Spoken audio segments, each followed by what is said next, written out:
Prince Harry and Prince William say Princess Diana's friend about grief. I think both the princes have really turned a dial on talking about grief so honestly.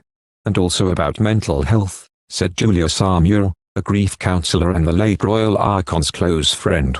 Princess Diana's close friend Julia Samuel is opening up about her relationship with the late iconic royal. In an interview with The Guardian published Sunday, the 62-year-old best-selling author, who is also one of Prince George's godmothers, credited Prince William and Prince Harry with positively influencing the public conversation surrounding grief and mental health.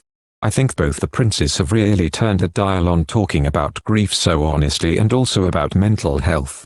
But that was all completely off their own bats, said Samuel, a grief counselor. She also recalled her feelings after learning Princess Diana was killed in a Paris, France car crash on the 31st of August, 1997. I felt angry, she added.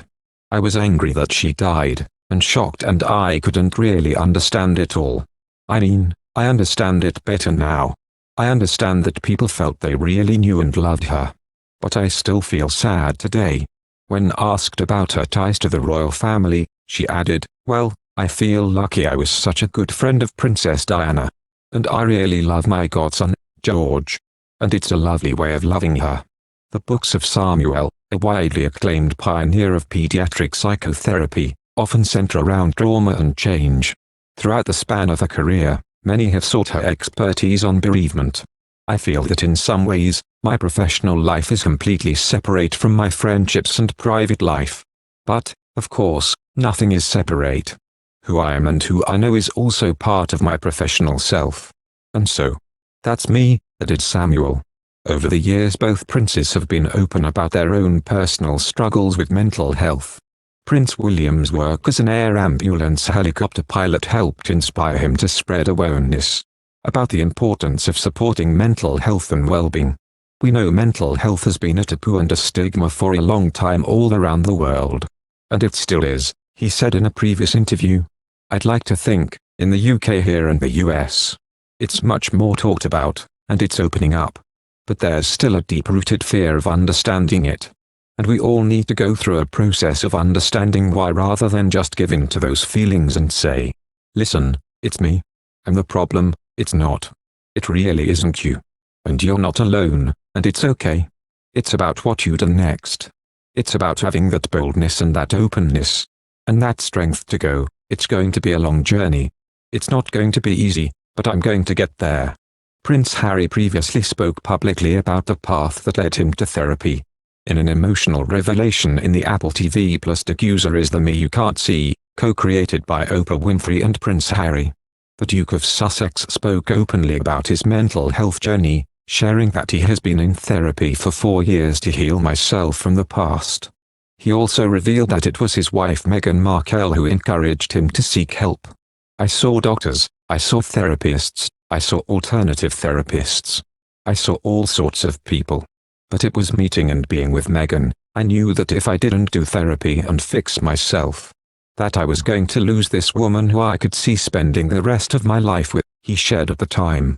Prince Harry is opening up about the path that led him to therapy. The Duke of Sussex speaks openly about his mental health journey, sharing that he has been in therapy for 4 years to heal myself from the past.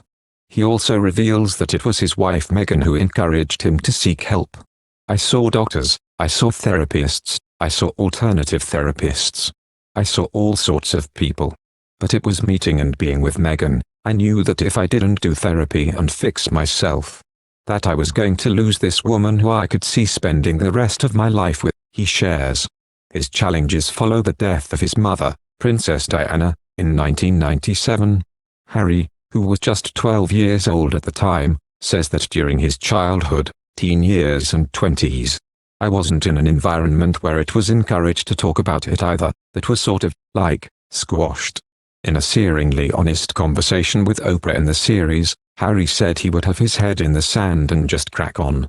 If people said, "How are you?" I'd be like, fine, never happy, never sad, just fine.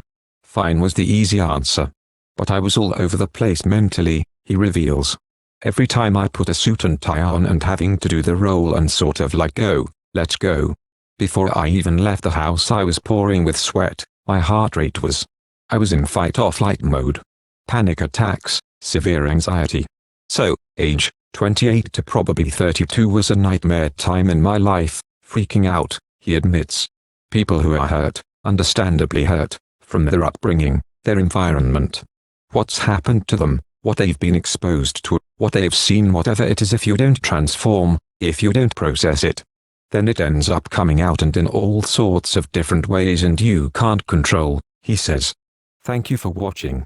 If you like our video, would you please help us like, share and subscribe our channel. Wish you happy to see our videos. Thank you very much.